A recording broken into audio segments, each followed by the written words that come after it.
क्रमांक 3 4 4 अध्यक्ष महाराज, प्रश्न क्रमांक 24,056 बोला. छापल्याप्रमाणे. अध्यक्ष महाराज, खरं तर काल आपण आंतरराष्ट्रीय महिला दिन साजरा केला, उत्साहाने साजरा केला. सामान्यतः प्रत्येक महाराष्ट्राच्या कानाकोपऱ्यामध्ये महिलांच्या हक्काच्या संरक्षणासाठी भाषणं झाली. माझा पहिला स्पेसिफिक प्रश्न आहे अध्यक्ष महाराज, यामध्ये 17 पदं बाह्य यंत्रणेच्या माध्यमातून भरण्यात आली आहे. त्या बाह्य यंत्रणेच्या महिला कर्मचाऱ्यांनी गेले अनेक वर्ष महिला आयोगामध्ये आम्हाला स्थायी करावं अशी मागणी केली असतानाही महाराष्ट्राच्या महिलांचे प्रश्न सोडवताना त्यांच्यावर महिला व बालविकास विभाग असाच अन्याय सुरू ठेवणार आहे का, की त्यांना पुढच्या महिन्यात कॅबिनेटमध्ये जाऊन स्थायी करणार आहे का? अध्यक्ष महाराज, माझा दुसरा प्रश्न की आपण वर्षनिहाय कधी 15 कोटी काही लक्ष, 15 कोटी काही लक्ष आणि यावर्षी 18 कोटी काही लक्ष हे महिला आयोगाला अनुदान दिलं असं सांगितलं आहे, पण खर्च किती केला, निधी किती वितरित केला याबद्दलची माहिती दिलेली नाही. मग दाखवायला एक चेहरा आणि हृदय मात्र दुसऱ्या पद्धतीचं असता कामा नये. आपण जितका निधी 23-24, 24-25 आणि 25-26 मध्ये सांगितला, पूर्णच्या पूर्ण निधी 6.5 कोटी महिला लोकसंख्या महाराष्ट्रात आहे. 15 कोटी 18 कोटी ही रक्कम कमी होते, तरीही या संरक्षणासाठी हा 100% निधी यापुढे आपण वितरित करणार आहात का? आणि मागच्या 3 वर्षामध्ये आपण आउटलेच्या किती निधी वितरित केला या संदर्भामध्ये अध्यक्ष महाराज सांगितलं पाहिजे. अध्यक्ष महाराज, हा कायदा 25 जानेवारी 1993 ला आपण महाराष्ट्र राज्य महिला आयोग अधिनियमाच्या माध्यमातून केला. 93 पासून आज साधारणतः 32 वर्ष झाले. या कायद्यामध्ये पुन्हा विधानसभेत काही बदलत्या परिस्थितीनुरूप या कायद्याच्या संरचनेमध्ये बदल करण्याच्या दृष्टीने अध्यक्ष महाराज या संदर्भामध्ये कोणताही विचार झालेला नाही. 93 मध्ये सायबर क्राईम यासाठी कुठेही आपल्याला तरतूद करण्याची आवश्यकता नव्हती. आणि म्हणून माझा तिसरा, ज्यामध्ये तुमच्याकडून जरी उत्तर मंत्री महोदय देणार असेल, निर्देश तुमच्याकडून अपेक्षित आहे की आज आपण महिला सदस्यांना लक्षवेधीमध्ये इतर ठिकाणी बोलण्याचा संधी देत आहे. तुमचं मन मोठं आहे अध्यक्ष महाराज.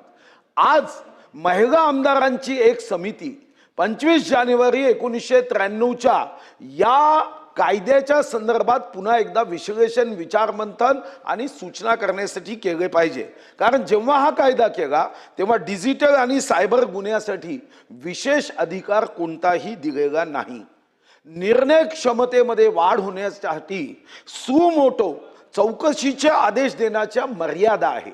आणि म्हणून आंतरराष्ट्रीय महिला दिनाच्या निमित्ताने आपल्याकडून आर्थिक स्वायत्तता, प्रत्येक फाईल महिला आयोगाला, आयोग आहे पण प्रत्येक फाईल मंत्रालयात पाठवली पाहिजे. आणि महिला आयोगातनी महिला सदस्यांनी, महिला अध्यक्षांनी पाठवलेली फाईल पुन्हा पुरुष प्रधान संस्कृतीमध्ये ती इतके दिवस ती फाईल उभवण्यासाठी खर्च होतात, ते ही फाईल उभवण्याचा कार्यक्रम बंद झाला पाहिजे. जो निधी दिला त्याचा स्वायत्त अधिकार हा महिला आयोगाला देण्याची आवश्यकता आहे. आणि शेवटचा जो कायद्यात बदल करण्याची अपेक्षा आहे, ज्यामध्ये तुम्ही निर्देश द्याल, मला विश्वास आहे तुमचा अंतःकरण मोठा आहे की आमदारांच्या, या महिला आमदारांच्या समितीमध्ये या तक्रार निवारणाचा अध्यक्ष महाराज जो कालावधी आहे तो इतका मोठा आहे की त्यामध्ये त्या तक्रारीचं निवारण हे योग्य क्षणी न झाल्याने आत्महत्या करण्याचे प्रमाण वाढत आहे. आणि म्हणून या 3 प्रश्नाची स्पेसिफिक उत्तर अपेक्षित आहे. योग्य उत्तर असेल तर उपप्रश्न, नसेल तर उपप्रश्न राहणार. माझं अंतकरण मोठं आहे सुधीर भाऊ, पण खूप मोठं नाहीये. अध्यक्ष महोदय, सन्माननीय सुधीर भाऊंनी जो या ठिकाणी प्रश्न मांडलेला आहे, महिला आयोगाच्या आत्ता 17 आपण बाह्य स्रोत कर्मचाऱ्यांकडनं, अधिकाऱ्यांकडनं काम करून घेतो. पण आता नवीन सुधारित आपण आकृतीबंध आराखडा कॅबिनेट पुढे मांडलेला आहे आणि त्या नंतर 29 ह्या आपल्या पदभरती होणार आहे आणि बाह्य स्त्रोतद्वारे आपण 41 नवीन असे 70 नवीन पदभरती होणार आहेत. परंतु आपल्या बाह्य यंत्रणेद्वारे भरलेल्या पदांना स्थायी करण्याचे शासनाचे सध्या तरी धोरण नाही आहे. आणि सुधीर भाऊनी दुसरा एक प्रश्न विचारला की 1993ला आपल्या आयोगाच्या स्थापनेनंतर तेव्हा सायबर क्राईम एवढे नव्हते, पण त्या संदर्भात सुद्धा आपण आता कालच 8 मार्चच्या निमित्ताने महिला सन्मान पोर्टल चालू केलेले आहे आणि त्या पोर्टलमध्ये 34 वेगवेगळ्या प्रकारचे टॅब्स असणार आहेत. त्यामध्ये सायबर गुन्ह्यांच्या नोंदीसाठी एक स्पेशल विभाग त्या ठिकाणी काम करत आहे. त्यामुळे सायबर गुन्ह्यांच्या बद्दल सुद्धा ज्या काही तक्रारी वाढ झालेली आहे त्याच्यावरती सुद्धा निराकरण लवकरच होणार आहे. आणि महिला सदस्यांचे कमिटी बनवून जे नवीन ह्या आयोगाच्या अनेक उपाययोजना करणं गरजेचं आहे. निश्चित ह्याबाबत सुधीर भाऊ आपल्या सोबत एक बैठक घेऊन काय काय करणं अपेक्षित आहे यावर सकारात्मक निर्णय घेण्यात येईल. तुम्ही आउटगे दिगाय, खर्च किती करता, पैसे देतच नाही ना. म्हणजे महिलांवर आंतरराष्ट्रीय महिला दिनाच्या निमित्ताने ज्यांनी 3 वर्ष पैसे दिले नसतील त्या अधिकाऱ्यांवर काही कारवाई करणार आहे की नुसतं भाषण होणार आहे? महिला दिनाच्या संदर्भात महिला शक्तीचा जागर, नारी से नारायणी तक, अबगा नाही आहे सबगा आहे, हे फक्त शब्दात राहणार आहे की हृदयातून हा आवाजाचा ओंकार निघणार आहे? तर मग मी जर प्रश्न केला की यानंतर आउटवे जो आहे त्याच्या वारंवार फायली इथं का पाठवल्या जातात, अन्यथा मग याचा उपयोग होणार नाही. तुम्ही पैसेच देत नाही महिला आयोगाला, आउटवे दाखवता. महोदय, महिला आयोगासाठी आपण जो अर्थसंकल्पामध्ये जो निधी दिला गेलेला आहे त्याचा प्रत्येक वर्षीचा अहवाल आपण ऑनलाईन पोर्टलवरती टाकत असतो आणि दरवर्षी हा वाढून दिलेला आणि यावर्षी सुद्धा मंत्री महोदया, 18.35 आणि मंत्री महोदया, अध्यक्ष महोदय आपण त्यांनी आपल्याला आउटले आपण देता हे संदर्भात त्यांनीच माहिती दिली 15 कोटी 18 कोटी यावर्षी, पण त्यातून किती वर्ग केला गेला आणि खर्च किती झाला? महोदय, महिला आयोगाच्या मागणीनुसार निधी आपण वर्ग करत असतो. कुठेही निधीची कमतरता कधीच आता पटलावर ठेवू आम्ही तो, पण दरवर्षी आपण जेवढा निधी खर्च केला तो दरवर्षी संकेतस्थळावरती आपण टाकत असतो. आणि अध्यक्ष महोदय, महिला आयोगासाठी निधीची कमतरता कधीच कमी पडत नाही. त्यांच्या आवश्यकतेनुसार प्रत्येक वेळी आम्ही निधी वितरित करत असतो. कमतरता आहे 6.5 कोटी महिलांच्या संदर्भातला हा विषय आहे. 6.5 कोटी महिला तिथं जात नाही याचं कारण असणाऱ्या तक्रारी, हुंडाबळीच्या तक्रारी आहे, सायबर क्राईमच्या तक्रारी आहे, महिलांची छेडखानी करण्याच्या तक्रारी आहे, महिलांचा लैंगिक छळ करण्याच्या हजारोच्या संख्येने तक्रारी आहे. आणि अध्यक्ष महाराज, एक आउटवेची फाईल जेव्हा तिथं येते की मंजुरी करा, 8 महिने पेंडिंग असते. अध्यक्ष महाराज, मला तुम्ही सांगा अध्यक्ष महाराज, तुम्ही महिला आयोगाच्या संदर्भामध्ये मी मागणी केली की जो आउटवे देता पुन्हा मंत्रालयामध्ये अधिकारी बुद्धिमान आहे आणि इतर ठिकाणचे अधिकारी बुद्धिमान नाही, असा काही नियम आहे का? अध्यक्ष महाराज, तोच IAS जिल्हाधिकारी मंत्रालयात सचिव म्हणून येतो. जिल्हाधिकारी असताना प्रश्नचिन्ह आणि सचिव झाल्याबरोबर प्रचंड बुद्धी वाढते का? जे जनरल नॉलेज मला आहे ते -9 + 5 म्हणजे 5व्या वर्षीपर्यंत मनुष्याच्या बुद्धीचा किती GB असेल तो 5व्या वर्षीपर्यंत 90% ठरते, नंतर बुद्धी वाढत नाही. मग हे जर विज्ञान सांगते, मेडिकल सायन्स सांगते, IAS असताना प्रश्नचिन्ह की त्याच्या फायली मंत्रालयात यायच्या आणि सचिव जागेबरोबर त्याचा बुद्ध्यांक वाढतो का? अध्यक्ष महाराज, मेडिकल सायन्स विचारा 5व्या वर्षीपर्यंत. म्हणून माझा स्पेसिफिक प्रश्न आहे, खर्च सांगावा किंवा आज आश्वासन द्यावं की यानंतर मंत्रालयात फाईल पाठवल्या जाणार नाही. जो आउटवे आहे त्याला ताबडतोब महिला आयोगच मंजुरी देईल. आयोग आहे, कमिशन आहे, ते म्हणजे सामान्य संस्था नाही आहे. अध्यक्ष महोदय, सुधीर भाऊंची जी तळमळ आहे ती योग्य आहे, परंतु दरवर्षी मग 2023-24 मध्ये आपण 15 कोटी आयोगाने मागणी केली तेवढी त्यांना वितरित केलेली आहे. 24 दरवर्षी वाढून दिलेला आहे आणि महिला आयोगासाठी कधीच निधीची कमतरता होत नाही. जेवढी मागणी केली तेवढी मागणीची पूर्तता होत आहे. आणि आता सुद्धा 2026-27 साठी आपण 18 कोटी 35 लाखाची आयोगाने मागणी केलेली, तेवढी पूर्तता केलेली आहे. मागणीनुसार वितरित करतो अध्यक्ष महोदय. नाही असं नाही, 1 मिनिट बसून घ्या. मला वाटतं समाधानकारक उत्तर दिलं. आपला प्रश्न होता की आउटले किती आहे, ऐका तर खरं, आउटले किती आहे तुम्ही विचारलं. आउटले त्यांनी ठीक आहे, त्यापैकी त्यांनी पण स्पष्ट उत्तर दिलं आहे, जशी मागणी महिला आयोगाकडनं येते तसं आम्ही वितरित करतो. चला पुढे. अध्यक्ष महोदय, मी अर्थसंकल्पावर बरेचसे माहिती घेत होतो की सरकारने प्रोव्हिजन किती केली आहे. हो, आज जरा बरी आहे. अध्यक्ष महोदय, बघा माझी किती काळजी आहे पलीकडं.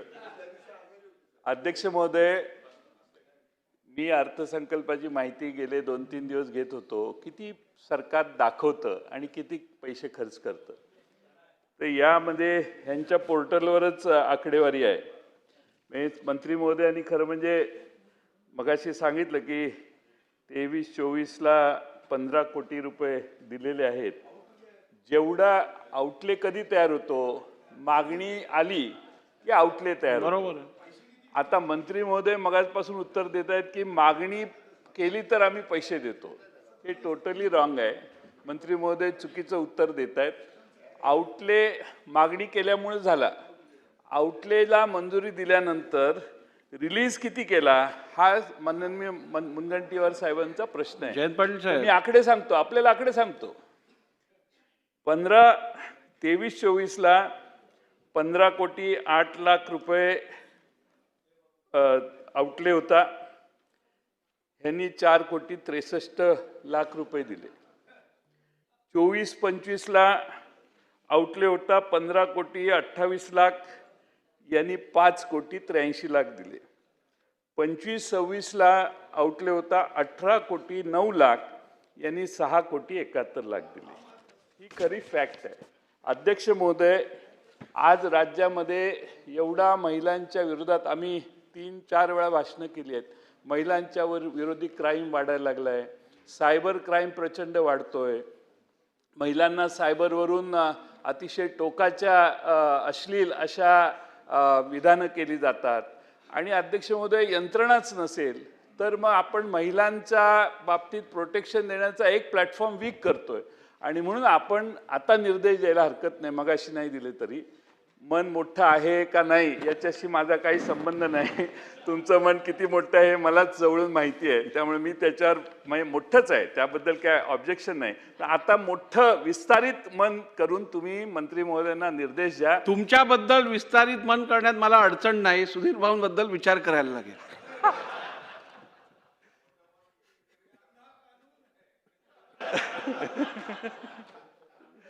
आणि म्हणून माझी विनंती आहे की मंत्री महोदयांना आपण सूचित करावं की बजेटरी प्रोव्हिजन जी आहे तेवढी रिलीज करून. त्यांचा दुसरा मुद्दा आहे की त्यांना आयोगाला पूर्ण अधिकार देण्यात यावेत एक्सपेंडिचरचे. त्याला पुन्हा मंत्रालयात यायला लागू नये असा स्वायत्तता देण्याची व्यवस्था सरकार करेल काय? अध्यक्ष महोदय, आपला आउटले आहे आणि त्यांनाच अधिकार आहेत. खर्चाप्रमाणे ते मागणी करतात आणि त्याप्रमाणे आपण निधी वितरित करत असतो. अध्यक्ष महोदय, त्यांचं उत्तर होते ना, उत्तर तर होते. त्यामुळे महिला आयोगाच्या साठी कधीच निधीची कमी पडत नाही. त्यांनी जसा जसा कार्यक्रम घेतात, कार्यक्रमांचा खर्च होतो, त्या पद्धतीने त्यांना निधीची पूर्तता केली जाते. अध्यक्ष, ठीक आहे. महिला आयोगाच्या संदर्भामध्ये निधी अपुरा आहे म्हणून आमच्याकडे निवेदन दिले जातात. अध्यक्ष महाराज, महिला आयोगांना काय काय करायचं आहे? जनजागृती करायची आहे, देता का पैसे तुम्ही? अध्यक्ष महाराज, संशोधन करायचं आहे, रिसर्चला पैसे नाही. एकूण राज्यामध्ये अशा तक्रारीचं विश्लेषण करायचं आहे, मानसिकतेचं विश्लेषण करायचं आहे, समुपदेशन करायचं आहे, शिफारशी करायच्या आहे. आणि माननीय मंत्री महोदय म्हणताय मग आपण ते कुऱ्हाडीचा दांडा गोत्यास का आलाय? सन्मान्य सुधीर भाऊ आणि सन्मान्य जयंत पाटील साहेब हे दोघेही राज्याचे अर्थमंत्री म्हणून त्यांनी उत्तम काम केलेलं आहे. आणि म्हणूनच बजेट संदर्भात त्यांना चांगली माहिती असणं हे अपेक्षितच आहे. मला एवढंच सांगायचं आहे की एका संस्थेचा अध्यक्ष म्हणून, विधिमंडळाचा अध्यक्ष म्हणून माझ्याकडे बजेट संदर्भातली जी माहिती आहे आणि कार्यपद्धती जी आहे ती अशी आहे की आउटलेमध्ये आपण ठरवतो की त्या वर्षाचं या खात्यासाठी आपलं बजेट किती असणार. ऐका, किती असणार. त्यानंतर ज्या वेळेला जसं त्या संस्थेला किंवा त्या खात्याला खर्च करायचा असतो ते फायनान्सकडे परत पाठवतात. फायनान्सकडे मागणी केल्यानंतर फायनान्स रिलीज करतं. आता जर त्या कमिशननी, विमेन्स कमिशननी मागणीच 4 कोटीची खर्चाची केली असेल तर 10 कोटी का ते वितरित करणार? त्यामुळे एक मिनिट ऐकून घ्या. त्यामुळे मंत्री महोदयांनी एवढंच सांगू दे की महिला आयोगाकडनं आपल्याकडे जेवढी मागणी केली गेलेली वितरित करण्यासंदर्भातले पैसे तेवढे आपण वितरित केलेत का? प्रश्न संपतो. अध्यक्ष महोदय, होय अध्यक्ष महोदय, कधीच कुठल्या पण महिला आयोगाची मागणी प्रलंबित नाहीये. बस संपला विषय.